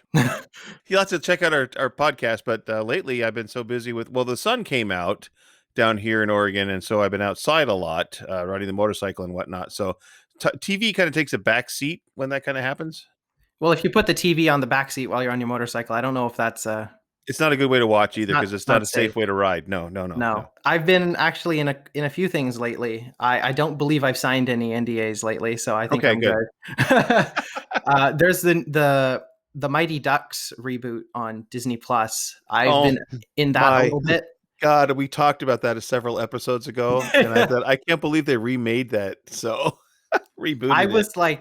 was like 5 meters from Emilio Estevez. He was like right there, and he looks the same. Right? He does. It was really cool. I haven't actually seen the originals because even though they're like hockey movies, and you would think so, but not Just so much for Canadian me. thing. Well, they weren't great. So it's not like they're on your must-watch movie list. I think they're definitely in that 90s cheese category. Oh, but, definitely. but it was Okay, cool to be there because it's like kind of a significant one, at least. I mean, they put enough money into it that it's like people got to pay attention a little bit. And I actually know a fur in Canada who's got their like entire Sona aesthetic is like the hockey mask over top of their muzzle. So it's like a shaped hockey mask and stuff. It's really cool. It's a very creative thing. And I think it came from the Mighty Ducks because of the bill shaped bully mask. Yeah. Nice. Ah. So Obviously in the Clinton area because they had the bill shape. Oh, that was your best one so far, Taebyn. so honestly. far, which is Well, really, yeah, so. Did that one trump every other one? No, Taebyn, no. Okay, back please. to booing. Boo. Boo. So were you able to land a part in the new Kung Fu reboot? So before Cassidy answers that, No. I want to ask you, Barely, so I looked to see why is it because it's a Canadian show and so you thought she would be in it, or why? Where does this question come from? Because they filmed it in Vancouver, and she's up there in Vancouver, and she's an extra in all the shows that shoot in that area. Oh, okay. So it's not okay. Well, they gotta pick me first. That's always Well, yeah. Like the one that I'm upset about that I haven't been called for yet is they're filming the Sonic sequel now, like right now in Vancouver. And I'm Wow. like, I was in the first one for one day, but I'm not Nice. like super visible, but I'm like, I want them to call me for Sonic 2. That'd be so sick. Actually, recently I was in a Netflix movie that just because it was so recent, I'm not going to give the name away, but we were in a middle school filming and I am, I'm 22 years old Mhm. and barely can see my face. And a lot of Yes. people know what I look like. So they put me because of my youthful appearance in a middle school scene. And everyone is like 13 to like 16 years old. And then there's me. There's And you. everyone thinks that I'm like 17 or 18 and I'm like I'm 22. I was born in the 90s and you are all like this is not allowed. You are not allowed to be here. Nice. I have never been the oldest person on set before, but I was for Wow. that and I couldn't believe it. And Well, that the would movie do is it. set in the 90s. So all these kids are dressed up like all this like 90s fashion, like kind of grunge and stuff. And I feel like I was feeling like a school bully because I'm just like taller and the hair is longer. So I'm just like, yeah, I'm gonna take some kids' lunch money or Wow. something. Gonna knock some kids out. No, they're my coworkers. There you go. Well, There you maybe go. they made you angry the night before. I don't know. So I guess back to this main important question: are you in the new Kung Fu reboot? That I don't. Unfortunately, as of this moment, I am not, but I wouldn't be opposed to it because I am a black belt in Taekwondo, which is not Kung Fu, but I know my way around a martial arts. So if they need somebody with long Mexican hair and dark skin, I'm your girl. Just You're put the me in there. girl. You are Put the me in girl. the That to be. looks like a really butch lunch taker of your money. Then you're the one. You're the one. Yeah, I'll play the bully. I'll be on that side. There you That's go. fine. I can have range. Very butch. Very butch. People who always want to play the hero don't get the part. So you gotta embrace the villainy Right. from time to time. I'm sure the villains and the heroes are paid the same anyway. And playing the villain is always way more fun than playing the hero. Yeah, they're gonna catch me singing in the waiting area, and then they're gonna give me a whole villain song too, and absolutely ruin this reboot. Exactly. Speaking of ruining a reboot, if you have a chance, look up on YouTube Cop Rock. Oh yes, I saw that. Have you seen that? Oh God, it's so bad. I saw that John so Oliver bad. episode. Yeah. I It didn't was know that big. existed, and then I started looking it up. It's like, oh my God, that's so bad. But you know what? That would be perfect to reboot with Furry Cast. So there's your next project. I don't need more projects. Oh, I have all too right. many. I have one project that I'm working on right now that is like super top secret, hush hush, and it's very cool that I'm even involved in this. And I'm just like I'm like exploding at the seams. I'm so excited. There might be more information out soon on it, but I can't say anything because it's so cool. But it's like Nice. I've been enlisted for my songwriting, and it's very cool. I'm very Nice. happy. Well, as soon as you know, you should let us know, and we will talk about it on our show. Maybe have you back for a third time to talk about your new project that you're allowed to talk about when you're allowed to talk about it. And on top of all that, you made a rhyme barely. It did. You said something like, when you know what you know, just tell us what you know so that we can say it on our show. Something like that. I'm gonna be waiting for the Taebyn Barely mixtape, and if y'all need some beats, I will hook you up. There. But I'd rather have an apple, not a beat. Thank you very much. Yes. Yes. Mhm. Yes. Well, I do make them on an iPad, so. So, Cassidy, where can we find out about and see all of your past stuff and upcoming things and get to know your social media, your everything, find out about your stuff? Well, I am pretty easy to find. You can punch my name into Google and you'll get all the things. I'm on YouTube. I guess since the last time I was on here, I'm now, I guess, a TikToker. I've got a following on there somehow. People like my fursuit dancing videos and comedy and stuff. I'm trying to do the YouTube thing a little bit just because people seem to like what I have to say. So I'm going to keep saying it. I know one cool thing on the podcast, though, is like with my name in like the title or the description and stuff, it actually pops up because I'm an artist on like listed on Google. So if you like pulled up the podcast, it actually has my like it redirects. It's like right there, which I think is super cool. I think that's like gives me maybe a slight advantage over some other furs because I have music and Google is like, we have to pay attention to this person. We have to make sure everything's listed correctly. Nice. So instead of like trying to fight the Google results, it's them that is like categorizing everything nicely. So it's like, oh, thank you for taking that load off my back. It's nice. Nice. So basically then we could just Google Cassidy Civet and everything that you're in would pop up on Google, right? Yeah, basically. All the things. All the things. Speaking of things, where do you anticipate and hope that we can see you in the fluff? Oh God, I would love to see anybody in the fluff. I want it so bad. Obviously, I'm hopeful, like everybody, that we're gonna get the big events later on this year. Like BLFC is now in the fall or the winter, and MFF is obviously still set for December, hopefully. So that's like way down the line. I'd love to be at both. I have not received any of my vaccinations yet because I'm like a 20-something in Canada. So I'm way down the list in terms of like the priorities for the vaccinations. I'm not a frontline worker either. I lost all my jobs at the start of the pandemic and they haven't really come back. So I get it. I'm comfortable with waiting, but I absolutely will be there when it's my time to get the stick and poke, I guess, or the arm stabbies. The arm stabbies. Stick and poke. It should be coming pretty regular or pretty soon. I mean, they're opening it up. They opened it up to just about everybody here for your neighbors down the south here.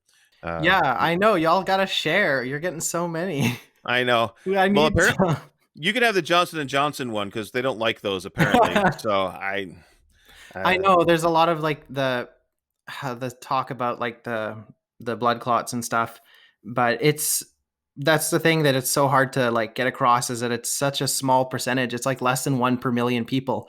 And that is phenomenal. Like there's way more medications out there with way worse side effects and way bigger population. And of course we want the best possible product, but for being developed in like a year, like that's pretty damn good, honestly. I got the Johnson & Johnson one. And then like 3 days later or a week later, all the bad news came out about it, and everybody in my family was like, "Are you okay? Are you dying? Do you have blood clots?"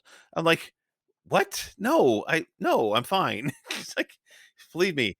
Worth maybe noting too is that all the blood clots were found in women, so barely you're totally safe. Well, as I said I'm not a woman between the age of 18 and 35, which was the problem. And my sister's like, "Are you sure?" Like, Are you? Yeah. I mean, because But- I know you. So are you sure? Are you Do sure? you know you? Yeah. Taebyn, did you get your pup shots yet? I got mine a few weeks ago. Oh, did you get superpowers? Not yet. I'm hoping so. I'm hoping to get some super fluff going on so that I can fluff even more, I guess. I don't know Fluff where I'm even going with more. that. That's a lot of fluff. That's a lot of fluff. That's a But- whole lot of fluff. I am absolutely ready to get vaccinated. I want to be at BLFC. I want to be at MFF. And actually, really cool is recently, like a couple weeks ago, I just got my Italian passport for my citizenship. Oh, nice. Oh, wow. I can go to Europe To and an the EU Italian and stuff. con. So Nice. Perfect. maybe I'd love Nice. to. Eurofur. We'll have to get to Eurofur one year, Taebyn. Yeah, you and me both. So, Cassidy, as we round out our interview, as we have done for a year now, what is your parting shot, your words of wisdom now that you've had a year to think about it? Yeah, a year ago when you were on the show, if you remember, we said, okay, now, Cassidy, we're going to ask you in a year, what's your parting shot? Now, you have a year to think about it. So if you come back in a year yeah. and you don't know, Yeah. you have fallen down on your job. Let me tell you. I definitely remember that. How could I forget? I guess my parting shot would be to say, just do things. Do things that make you happy. We're stuck at home still. Things are slowly starting to get better and open, but we got to be responsible. But we also got to do things to better ourselves and just try and don't get too bogged down. It can be tough. I know that the news and stuff can be hard to parse through, but focusing on yourself first is very important. If you're working on a project, finish it. If you've been scrolling Twitter for 2 hours, put the phone down. Just take a break. Go for a walk outside with your mask on. Just breathe in the fresh air. Have a good time. There's more to life than the inside of your house. It's a big world out there. It is a big world out there, and it's a small world, even though it's a big world. I imagine if you walk around, you'll meet some people that you didn't know you needed to meet. I don't know what I'm saying, And you'll but thank probably you. you'll probably even when you walk around talk to some people you don't even know. Mm. I thought that's where you were going to start with that, but then you said, I don't know. I know. My circular logic, my bear logic goes in strange places anywhere. So Basically, that's the message, though. Just enjoy yourself as best you can and go out and smell the roses and just make things. Just do whatever you want to do, kind of, but don't lick doorknobs. please don't lick the doorknobs. We Please don't like lick that the though. door. You can lick the window and the pineapple and the fluff machine, but don't whatever you do, lick the doorknob. I think for the most part, the tongue should stay in the mouth, I think. It was pretty. Yes, I don't even the know tongue. what's happening. The tongue should stay in a mouth. Absolutely, I agree. 100%. That is a good place for a tongue. In a non-specified mouth. Yes. Oh, before we get too far off the rails, Cassidy, thank you again for being on the show, coming back as a returning guest. I think we should, when your next big project hits, come on back on the show so we can talk about that. I just hope that next time I'm here, it will be out of this pandemic. Like a year? Like, come on, let's go. Right. go. Yeah. Right. So we will be doing live shows at cons when we get them up and running again. I'm envisioning the shows to be with people that we know and furs that we know to come on and just kind of randomly chat with us, which would be kind of fun. So hopefully at BLFC, you will be one of our random folks. Woohoo! If that's the first con that happens, it's going to be insanely crazy. I can say that right now. I'm wondering if it'll break records for attendance. Like I'd the first big one like that. Oh yeah. I'm going to predict that right now. It's going to be the most massive furry party in the world.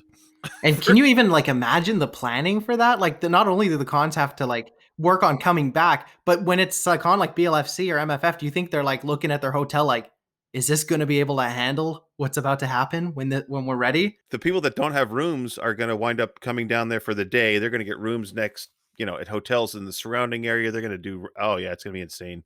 Going to be insane. It's going to be, but it's going to be so much fun. So much fun. Anyway, Cassidy, we're going to let you go. I know you got projects you're working on, things you're doing. I want to say that I get to see you on this. You have some beautiful hair. That is a year's worth of growth. I can tell because a year ago it was not that long. Thank you. Oh, I should say about my hair too, because people know about my hair, because it goes to the story about the 90s movie I was in earlier. Yes. They wanted to pay me to cut my hair into a mullet. And oh no. I was like, no. Oh no. It wasn't enough. It was like $150. I'm not cutting a year's worth of growth for your movie for a mullet. No, I'm not For doing it. $150? No. is that- Is that what couple of caused you to like zeros hit all after the it. kids? Yeah, I was just so mad. I was stuffing kids into lockers left and right. Now, if they had put Nice. 2 more zeros after that, maybe you would have considered it. 2 more zeros? Yeah. Yeah. Yeah, like, are you kidding me? Absolutely. Thank All you, right. Taebyn. Thank you, Barely, for having me. And Yeah. thank you to all the listeners for listening. For listening, because that's what a listener does. I think that's the I remember definition of the you word. guys- So yeah, thank you. I remember you guys a year ago were joking about your one listener. One and listener, I think you're well past that at this We point. are We're well at past that, yes. 11 or 12, I think. It's pretty great. Ooh, double digits. I know, Wow. right? Yeah. I can't even count them on my pauses anymore. Taebyn, I've seen you do math. I think you can count pretty high. Okay, maybe I don't need my pauses, so we'll see. I can count to 12. Okay. It was nice to have Cassidy Civet on the show again. It's nice to have a Yeah. returning guest. Good to talk to some fur that we know and have hung out with before. Yeah, she's very talented, I have to say. There's been, the very first time that we met her, she was just starting out, and now she's going to be a force to be reckoned with, I think. Done a lot of things. That's for, well, especially with that hair. Lots of force in that hair. No, that hair was gorgeous, I have to tell you. So Cassie, when you're listening to this, we both thought your hair was fabulous. Very fabulous. Let me tell you. It'll be interesting to see how long it is next time she's on the show. I imagine about mid-year of this season, she'll be back on because she's got some projects that she wants to talk about. So we're kind of like the Tonight Show. You got projects to talk about? Come on our show. Come on. Yeah. Why am I doing it like this? I don't know. All right, my friend Taebyn, it is time for Furries in the News. And I apologize ahead of time to everybody listening.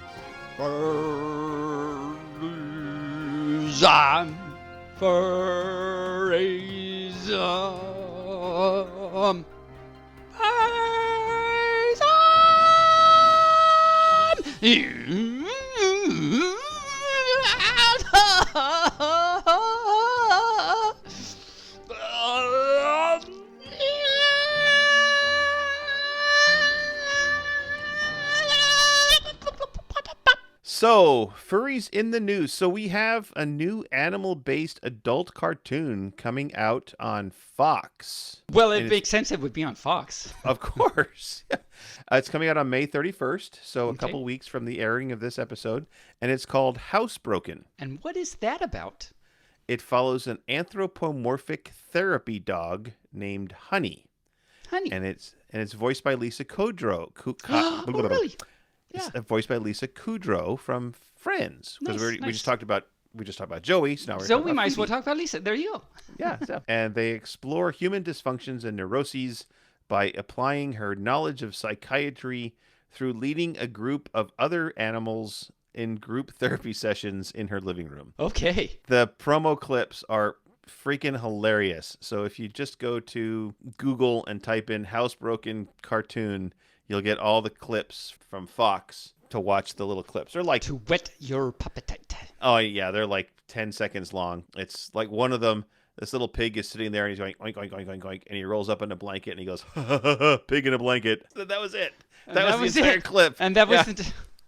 Well, I like that. That's adorable. That's adorable. The other thing in the Furries in the News, the Ursa Major Awards were presented virtually earlier this month. Of course, we weren't in the nominations. Cue the crying sounds. You can see the winners on the Ursa Major website or on the Flera news site. And that is my news. And so on the Ursi, Ursi. on the Ursi, Is that, do you ride the Ursi to the corral? I do. So I was looking through that to see the winners because, of course, I want to know. And it's a great place to go if you're looking for other things to read or watch or whatever. It's a good place to go to get good ideas and stuff. But I was looking and in the Best Anthro Motion Picture got awarded to Wolfwalkers. an animated thing, and that's really cool. So I thought I'd and I haven't seen it, but I looked it up, and I'd like to read a little bit about it, just to give it a shout out. Wolfwalkers is a 2020 animated fantasy adventure film directed by Tom Moore and Ross Stewart. The film is the third and final installment in Moore's Irish folklore trilogy, following his previous films, The Secret of Kells and Song of the Sea. And so Wolfwalkers follows the story of Robin Goodfellow, a young apprentice hunter who arrives in Ireland with her father during a time of superstition and magic to wipe out the last wolf pack. While exploring the forbidden lands outside the city walls, Robin befriends a free-spirited girl, Meb. I guess I'm pronouncing that right. A member of a mysterious tribe rumored to have the ability to turn into wolves by night. As they search for Meb's missing mother, Robin uncovers a secret that draws her further into the enchanted world of the Wolfwalkers and risks turning into the very thing her father is tasked to destroy. And it's done really, really well, actually. So in April of this year, they were nominated for Best Animated Feature in the Academy Awards. They now have a feature section. There's a lot of pictures there because you have and it actually won the Narrative Feature Award in the AFI, that's American Filmmakers Institute Festival. It won several categories in the Annie Awards, which I'm not sure what that is. Maybe there's a Daddy Warbucks. I don't know. But the sun comes out tomorrow. It does. I think it really does. It did for them because they won in 5 different categories. That wow.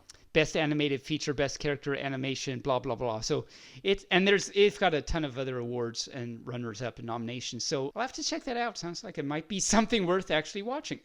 I've watched the first part of it. It's on it's on HBO, I believe. Cool. And what did you think of the first part? I liked it. Okay, so I understand that you now have ads on your videos. What is that all about? That is actually my question to you too. I don't know, to anyone. So. And I noticed this like a week ago or something. I just happened to go to, I think it was my, the crispy chicken video or something. So I went there for whatever reason someone wanted, I don't know. And like it had one of the preview ads, you know how YouTube, like popular show videos or something get like ads on them. I don't know how they get ads on them. But it had this ad, and I went to another one today, and it did ads. It had like 2 of them. It's like, are they just doing that now? Why would they? I mean, I'm honored that I now have ads somehow on my YouTube videos, but... Are you getting any compensation for it? Not that I know of. Maybe I need to check my bank account or something. Maybe, and maybe you should check with YouTube and say, if you're running ads on my page, then I need a cut. I haven't seen any ads on our podcast page, so I don't have any upcoming events. I don't see anything that's happening anytime in the future right nearby, which takes us up to your story for the night. Last time I read a story, it's actually been about a month, I think. I read from Lux Opron, suggested The Adventures of Frog and Toad, and so I got that book, and the book has several Frog and Story Toads in it. I meant Frog and Toad stories in it. And last week, I had meant to read 2 of the several stories, but I only got through 1 because the rails were like willing and stuff. So I thought I'd read the next story in the book. And the story actually is called, guess what the name of the story is called, Barely? The next story. It's almost take out the middle word. The story. Yes. This is called The Story. Okay. All right then. And it goes like this. One day in summer, Frog was not feeling well. Toad said, "Frog, you're looking quite green." I think they intended that pun there. It's not easy being green. It's not, Kermit says. It's not easy being green. But in this sick way, I guess. And, oh, wow. No, they got, okay. No, let's start this over. I forgot what happens next. Let's start this over. I mean, keep that in the show, but... and you'll see why I say that. So... This is why we can't get past one story. This is why. So One day in summer, Frog was not feeling well. Toad said, Frog, you're looking quite green. Frog says, but I always look green. I am a frog. So that's... So there we go. We knew that, yeah. Today you look very green, even for a frog, said Toad. Get into my bed and rest. I think we talked about last time how it seems like they got like a little bit of a gay relationship going on, and I think we just heard another little bit of that. Well, yes, as they got in the bed to rest, yeah. Yeah, he said, get into my bed and rest. Toad made Frog a cup of hot tea. Frog drank the tea, and then he said, tell me a story while I am resting. Oh, yeah, totally gay. Yeah. Then Toad went into the house and stood on his head. Why are you standing on your head? Asked Frog. I hope that if I stand on my head, it will help me to think of a story, said Toad. Toad stood on his head for a long time, but he could not think of a story to tell Frog. Then Toad poured a glass of water over his head. Why are you pouring water over your head? Asked Frog. I hope that if I pour water on my head, it will help me to think of a story, asked Toad. Said Toad, there's a lot of very logical things happening in this story. Toad poured many glasses of water over his head, but he could not think of a story to tell Frog. I've never poured water over my head when I've tried to think of a story, but... Neither have I, but maybe we don't know. Maybe we've lost something. Maybe there's something we don't know about. Right. Clearly it will be revealed shortly in the story. Very shortly. It's a scientific method, you see. Ooh, and here's the next part of the scientific method. Then Toad began to bang his head against the wall. What? And so, why are you banging your head? Wait a minute, are we reading a grim fairy tale? Just you wait till Okay. Why are you banging your head against the wall? Asked Frog. I hope that if I bang my head against the wall hard enough, it will help me to think of a story, said Toad. Well, I am feeling much better now, Toad, said Frog. I do not think I need a story anymore. Then you get out of bed and let me get into it, said Toad, because now I feel terrible. Well, yeah. Let's see, he poured water over his head and he banged his head against the wall. So and he stood on his head for a long time. So the combination of those three things, I think so. Frog said, would you like me to tell you a story, Toad? Why, yes, said Toad. If you know one. Well, you guess what the story is. Once upon a time, said Frog, there were two good friends, a frog and a toad. The frog was not feeling very well. He asked his friend, the toad, to tell him a story. The toad could not think of a story. He walked up and down on the porch, but he could not think of a story. He stood on his head, but he still could not think of a story. He poured water over his head, and he still could not think of a story. He banged his head against the wall, but he could not still think of a story.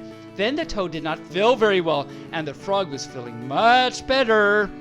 Deja vu all over again. So the toad went to bed, and the frog got up and told him a story. The end. How was that, Toad? Said Frog. But Toad did not answer. He had fallen asleep. The end. I have to say, that was a cute little story. And there's a bunch more in this book. But I also got a book in called It's Not Easy Being a Bunny. So I'll either read that next or the next Frog and Toad. We'll see. I don't know. I think It's Not Easy Being a Bunny sounds Might have really to come cute. next. Might have to come next. We'll do that. Yeah.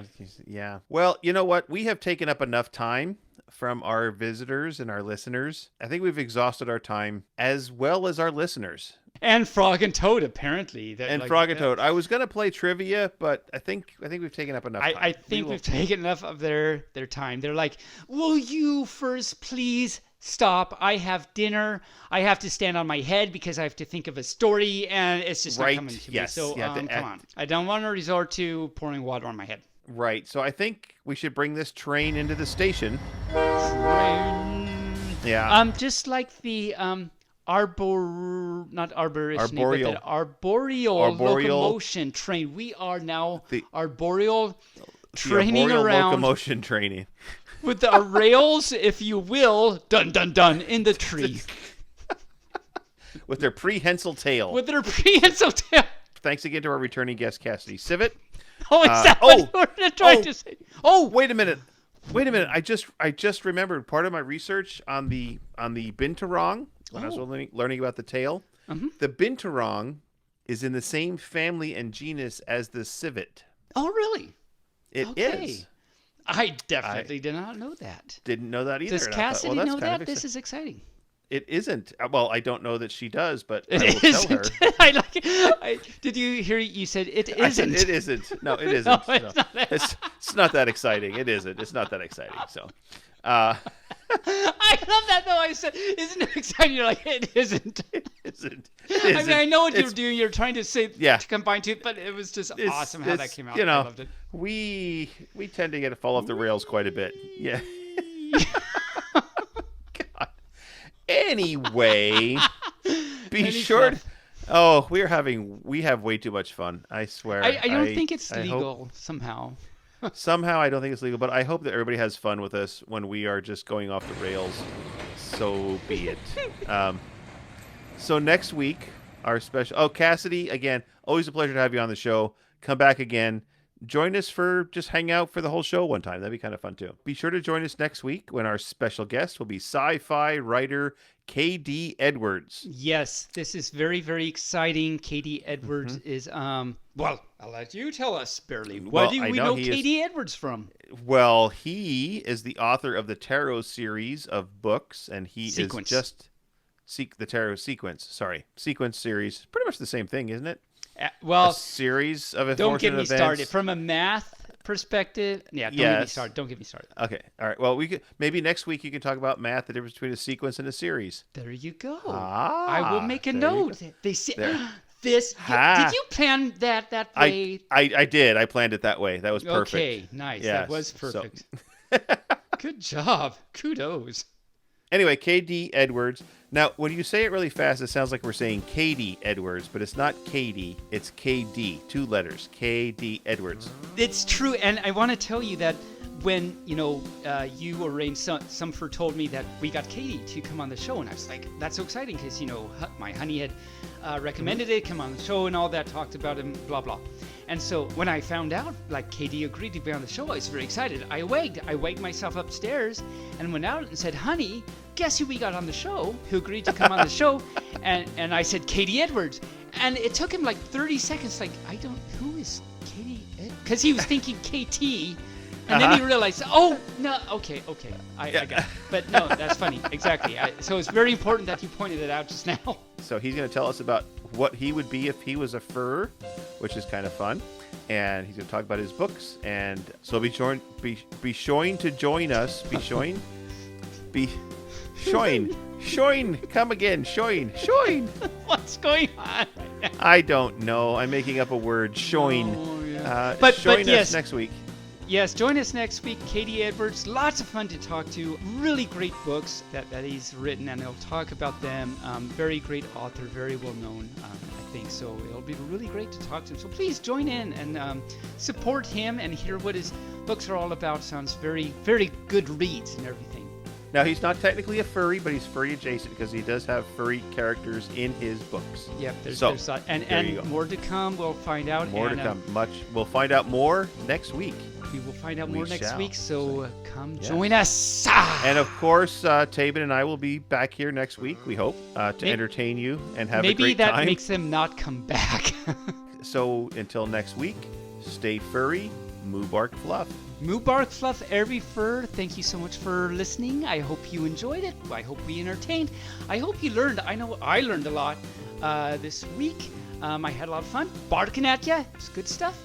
And yeah, I hope you've had a good week. And you're doing good stuff. Staying safe. Get your vaccines shot so that we can hug tight with Posies in the fluff again. And that'll be great. But until next time, we love you. We hope you are okay that we bark at you.